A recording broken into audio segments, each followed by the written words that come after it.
This is eCoffee with Experts, where marketers and founders share what's actually working in SEO, AI, and digital growth. Grab your coffee and fuel your mind as we chat with top minds about their wins, struggles, and lessons you won't find in a blog post. Brought to you by Digital Web Solutions, we bring real talk to help you grow your business, one episode at a time. Let's get started. Garrett, welcome to eCoffee with Experts. How are you feeling today? I'm awesome, Austin. I thank you so much for the opportunity of having me on. A great show, and can't wait to talk SEO, search, and all this AI stuff. Yeah, exactly. This AI stuff. There's kind of like this black box, I feel like, in AI search, AEO, GEO, but you guys at iPullRank and you specifically are kind of leading the charge in like unboxing what's behind the wall. Tell me a little bit about what you guys have just published on your website and what's entailed in this 20-page ebook. It's intense, man. So obviously the conversation in the SEO industry and general marketing is the impact of AI on consumer search, consumer behavior, and are people still, is SEO dead, right? It's been 2 years since ChatGPT came out, and people are scrambling to figure out, how do I show up in conversational search? Is this even something that I need to be concerned about? Because the reality is 90% of market share is still Google. That hasn't gone down, and yet Google is rolling out AI overviews. Businesses are seeing clicks decrease. The way you need to strategize and get visibility is slightly different. And so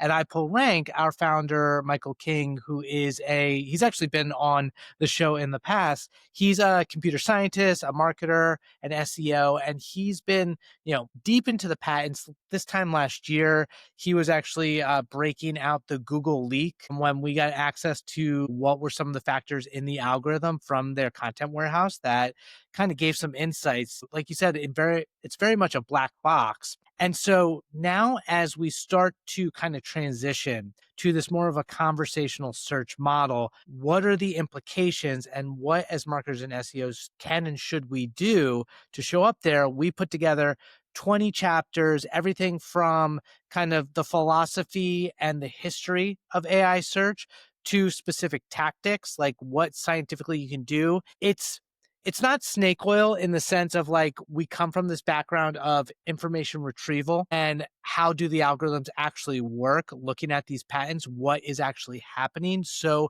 we can have an informed kind of idea of what to experiment with. And then going to the next step, which is if we are dealing with conversational search, which isn't the classic 10 blue links. This is more of a generative output. It's probabilistic. There's no guarantee that you're going to show up for a given query, and the way that people search is different. What does that mean for how we actually measure performance in SEO? It's not just about rankings anymore. It's are you showing up or are you not, which is much more complex and less accurate than it's ever been historically. You said it's probabilistic, and am I to understand that it means it's kind of up to chance? I mean, obviously, it's not all up to chance. There are things that we can do with structuring your content and making it accessible for LLMs and more likely to be pulled in. But it's not like we're ranking for keywords anymore. We're ranking for ranking, I guess we'll say showing up for topics more so, which is a much more broad and diverse and like weird place to be.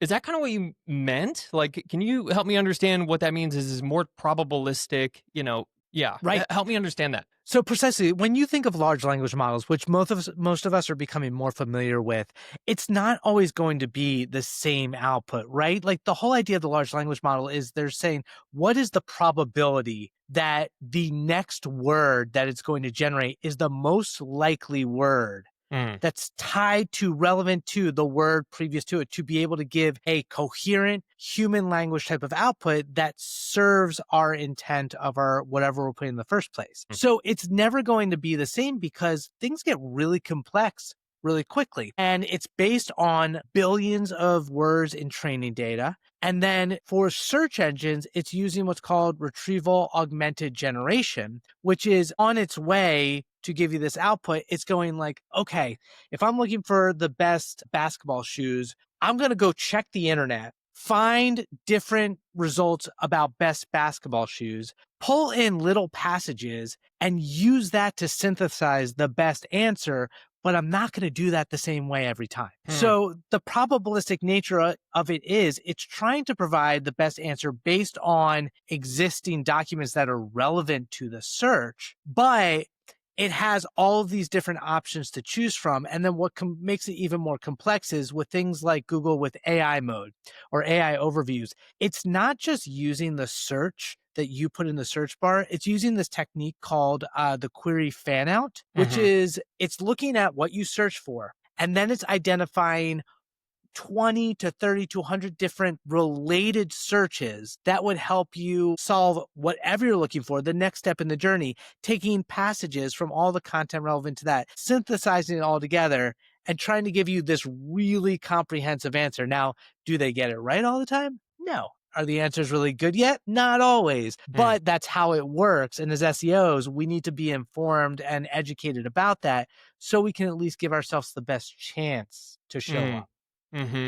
We hear a lot of talk about AI content and how we should still rely on human content. Like human content is what's still driving results. That's what humans respond to. And it's getting harder and harder to determine what is AI written, what is human written. And as the LLM algorithms continue to develop, I'm sure that they will also get better and better based on training data at like to understand what human written content is and then be able to produce more human like content.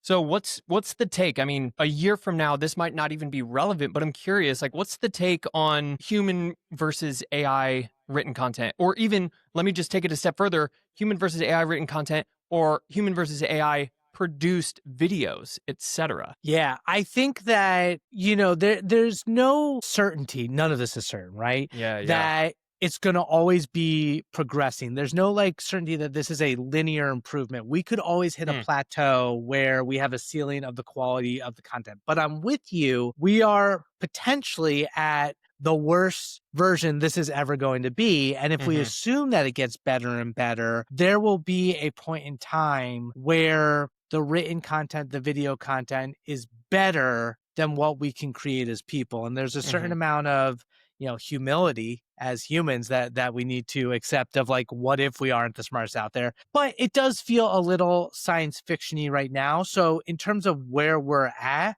there is this sort of necessity for people to be involved in the process. I don't believe that we are at a point where you can just click a button and generate content and have it do the job for you. People are doing that, but there is the term that of AI slop that's been created of we kind of still know, even if it sounds really human. I mean, there are lots of instances. I mean, we played around on LinkedIn and you could throw something AI out there and you will dupe people. You can be deceptive, but if people do see through that, I think there's a certain amount of reputation risk. I don't think that search engines are necessarily penalizing pure AI content. And then the other aspect of it is there is still a hallucination element where AI content, because it's probabilistic and it doesn't actually understand anything, it could produce things that are flat out wrong and will confidently say so. And so if you are producing content for your brand or as an agency on behalf of a brand, it still needs to be reviewed and vetted by a person to make sure that it's factual,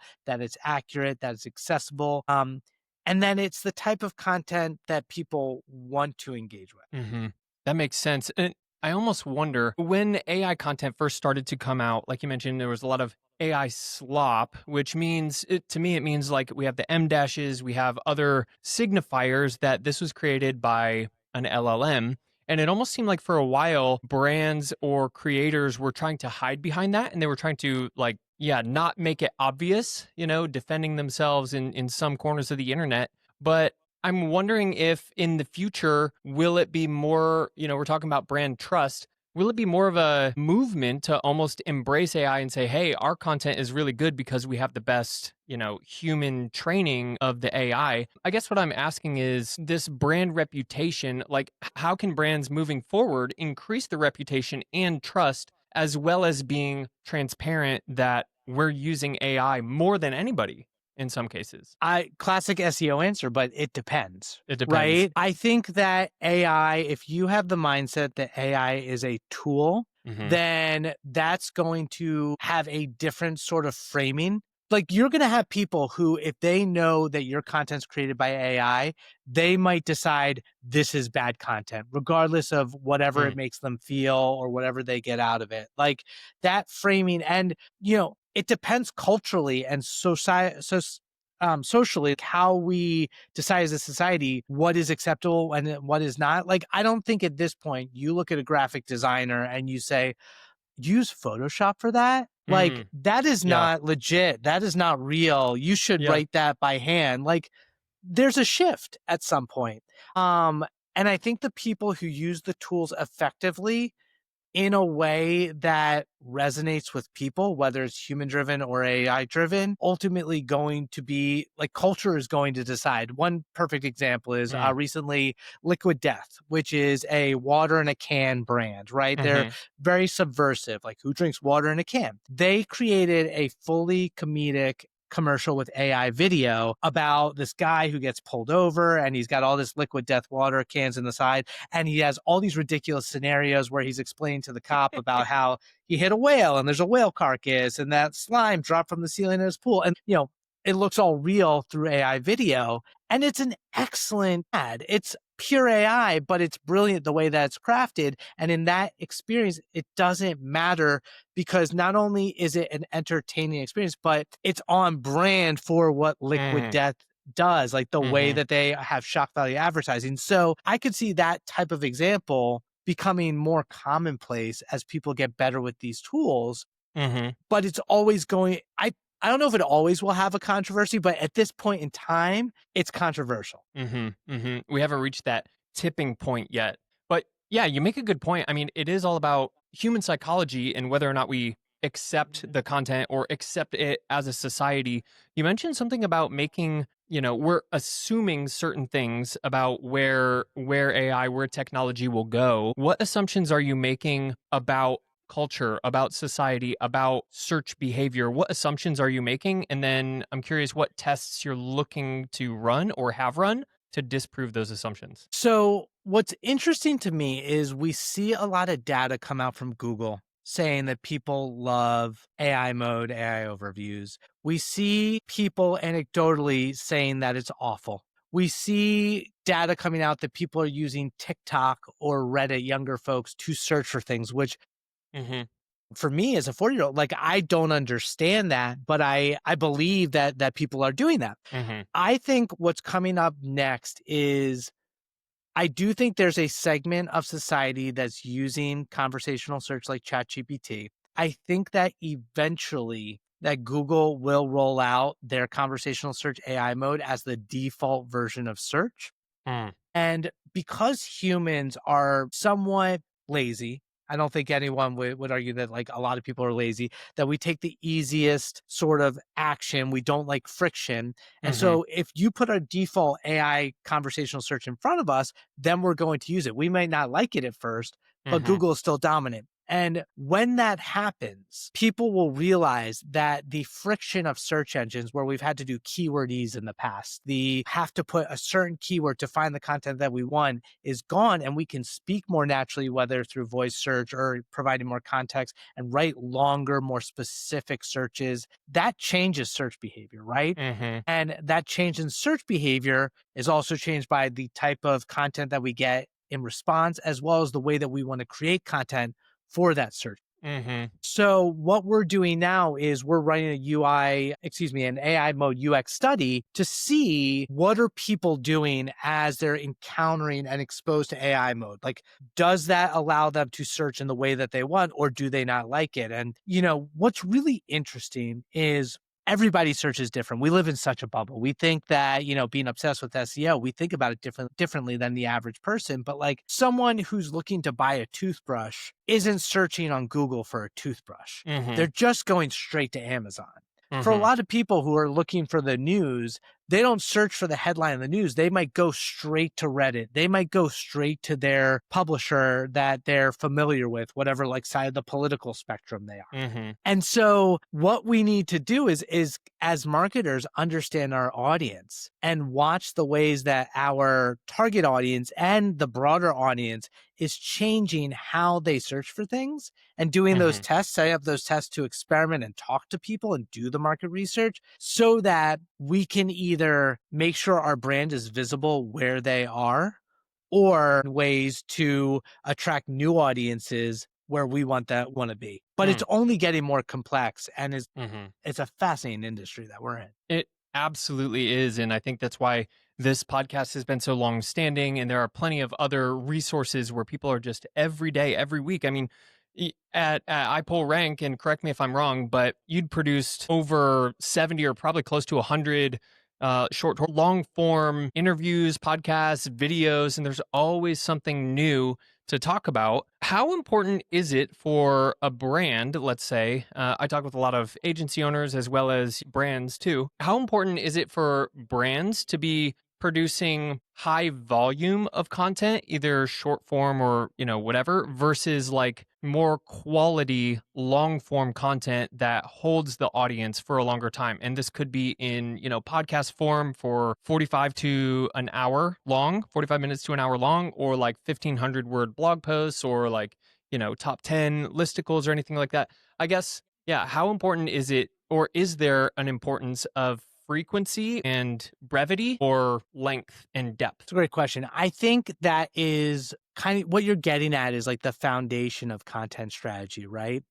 And I think there's more and more we need to avoid blanket statements of saying like, this is the best practice. This should work for everyone. Like to your point, like when you're speaking about agencies, even within like an agency niche, right? Like if I'm focused on small mom and pop local businesses with a certain type of budget that are looking at a certain type of place, that's going to be a very different audience and a very different interest than the CMO of a Fortune 500, right? Very true. And so I think the bigger question is when you look at who your audience is, I might use a tool like SparkTuro, for instance, which does market research, where it tells me, okay, for this persona type, they consume these types of podcasts and they go to these types of conferences and they read articles on these publications. That gives me some insights into the type of content they provide where I want to be,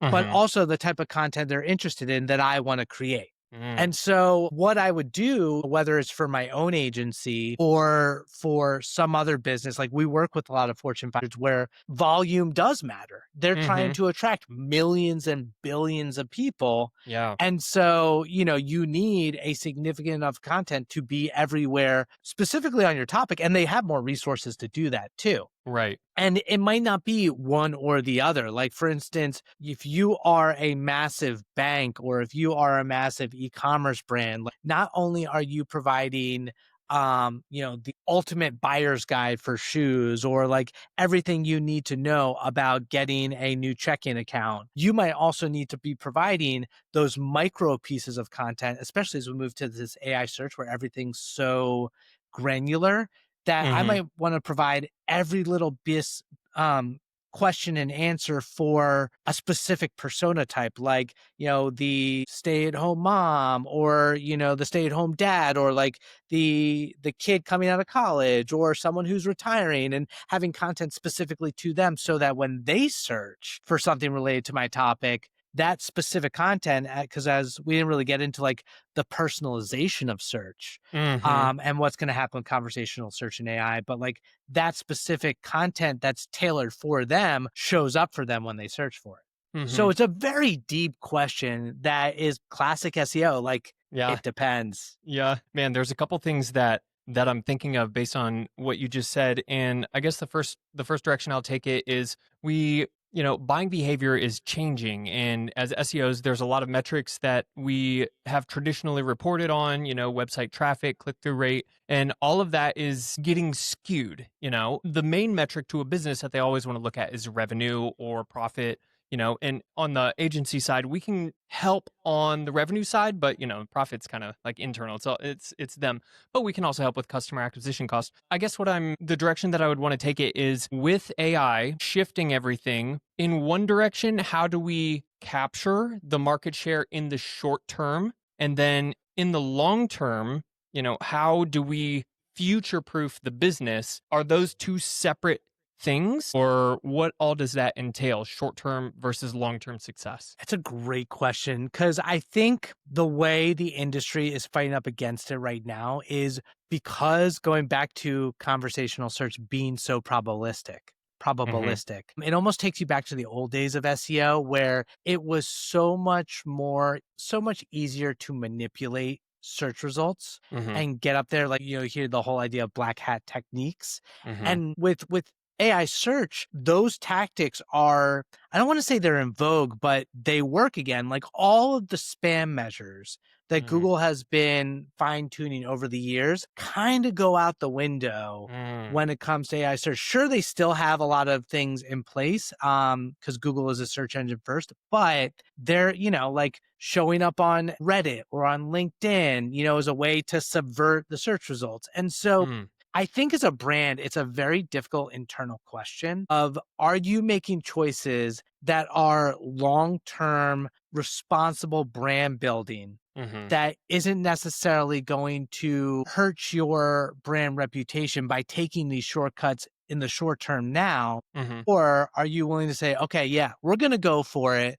There might be big consequences, but to us, that's worth it. And that really depends on the maturity of your company and to what extent you're a market leader. Like, I do think that we will see AI search do a continually better job of reflecting real world market dynamics and real world economics and market behavior, in the sense of Google, ChatGPT, all these tools, they want to show you what is the best product, service, tool. They want to do it for what's best for you, but there's still these leaders that do it. And so in a lot of ways, AI search will ultimately be this supplemental channel for all of your other marketing.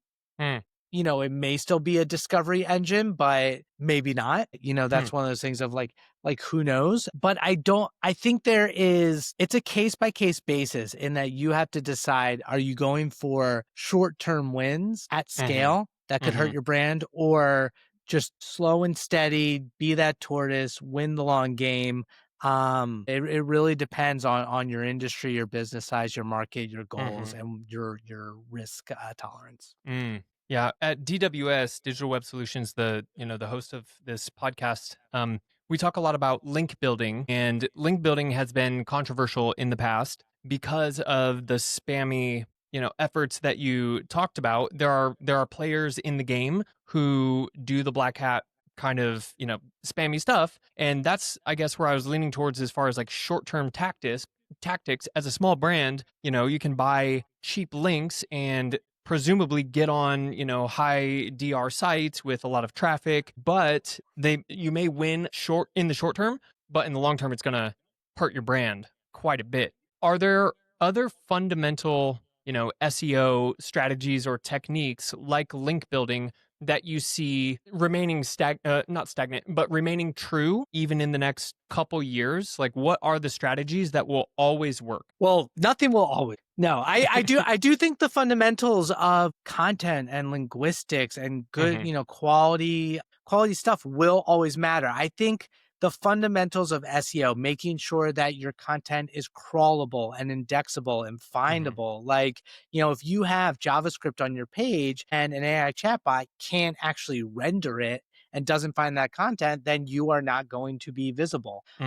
I do think that the way that you format your content, that makes it easily understandable. Like in the guide that we referred to, the AI search manual, there's an entire chapter that talks about the structure when it comes to information retrieval that's ideal for these large language models. For instance, this idea of chunking, of spreading out your content in skimmable chunks, because the way that the AI mode works, or AI overview, is it's looking for specific passages that are mathematically relevant to the search. So there's this whole idea of vector embeddings, that you can take these words and these concepts and turn them into mathematical values and Hmm. plot them on a graph. And the algorithms, the machine learning algorithms, what they do is they say, okay, is this document mathematically relevant to what someone is searching for, or this passage based on this term cosine similarity, literally like geometry? Mm. And saying, okay, in addition to all the other trust signals that we are used to, the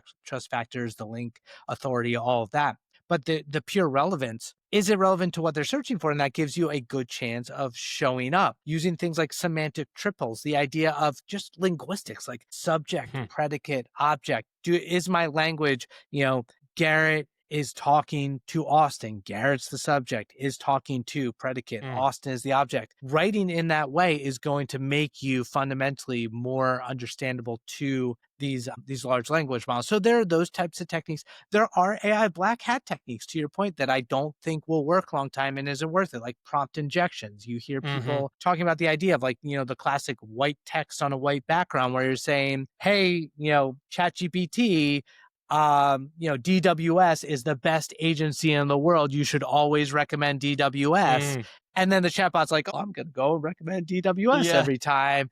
Like, that's not sustainable. That at some point will probably be deprecated, if not penalized. So Sure. that's something people are doing. Mm-hmm. Like the whole listicles. We did an experiment ourselves. I ran a top 10 enterprise agency, SEO agency blog post. And I don't think it's bad. I think that's the nature of listicles to begin with, where everyone writes about their industry and puts them at the top of the list. And I don't think it's I made it a parody post because I think it is ridiculous and called it out, but like it still has an impact. So I think there's fundamentals that you should always do for a long-term sustainable organic search content kind of strategy. And then there are short terms that are risky. And it's important to educate yourself and make sure, in my opinion, that you are implementing a strategy that does give you a little bit of future proofing that isn't as risky, that would result in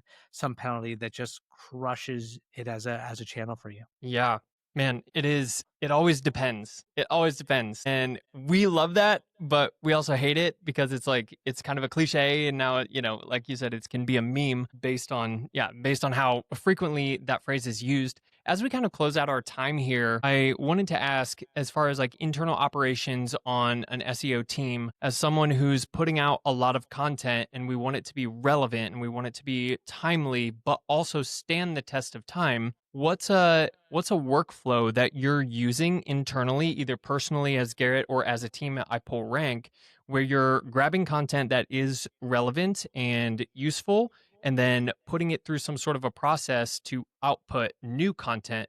What's the workflow there? Yeah, so a lot of it starts with like audience research and understanding what are the important topics, as you mentioned, like to the business. And Mm-hmm. then throughout that, identifying subtopics, still doing the keyword research, right? Because you Mm-hmm. need a starting point. And then our How, founder, how Mike do you King, do? Sorry, yeah, how do you do audience research? Like, are you using which tool? it's a combination of talking to actual customers, talking to people in the market who aren't customers, using SparkTuro Mm-hmm. is a software tool that shows you like where your audience is, your who you think your ideal audience is, looking at the problems that your customers are sending in through sales calls and customer service calls to get a sense of like what are the problems that your product or service are trying to solve. Mm-hmm. Taking all of that and starting to identify like common themes, and then going to the search engines as like a leading metric to get a big picture look at, is there a volume for those? But as we move more towards conversational search, the volume numbers are all kind of BS. So that's why you Yeah. need to do the real research. And then we're using a proprietary tool that we have free on our site, actually, that our founder built, called Q4, Oh, which cool. produces the query fan out that I mentioned using Google's Gemini technology. So you get the API, which is relatively free. It's like peanuts, but you put in your topic or your query, it generates 25 to 30 different subqueries that are like related synthetic queries that Gemini is producing. And then you start to produce helpful supportive content for that which will then check through cosine similarity tools. We built one called the Relevance Doctor, another free tool on our site where you can put in a passage of text, put in your target query or keyword, see if it is relevant, quantitatively relevant. It's never going to be 100% because the idea with these tools is 100% will be literally the query.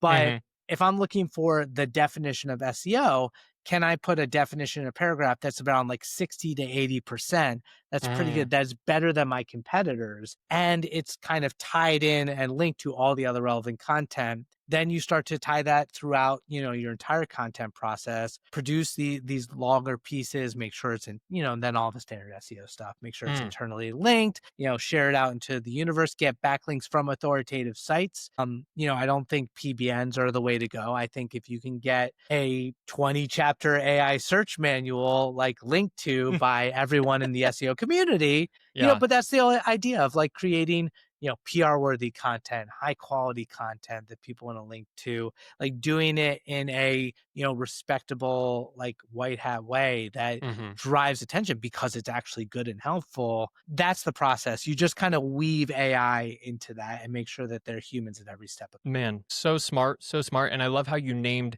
several tools. And we will where can we find the 20 chapter AI search? Yeah, we just added it's so big. It's like right in the navigation at ipullrank.com, but it's the AI search manual. And then within that, you can find all the different frameworks, other tools, optics. We kind of break everything that I said down visually and with the free tools to use within the AI search manual. So you can find it all there. Amazing.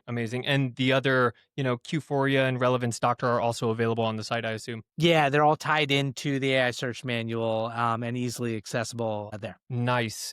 Well, Garrett, thank you again for coming on the show. Where's the best place to reach you? Is it LinkedIn or email? Thanks. Yeah, awesome. I'm a LinkedIn guy these days. I used to be a Twitter guy, but X is weird. I still am on there from time to time. Find me on LinkedIn, or you can email me directly, Garrett@ipullrank.com. Always happy to have a conversation and help anyone out. Amazing. Thank you so much again for jumping on the show.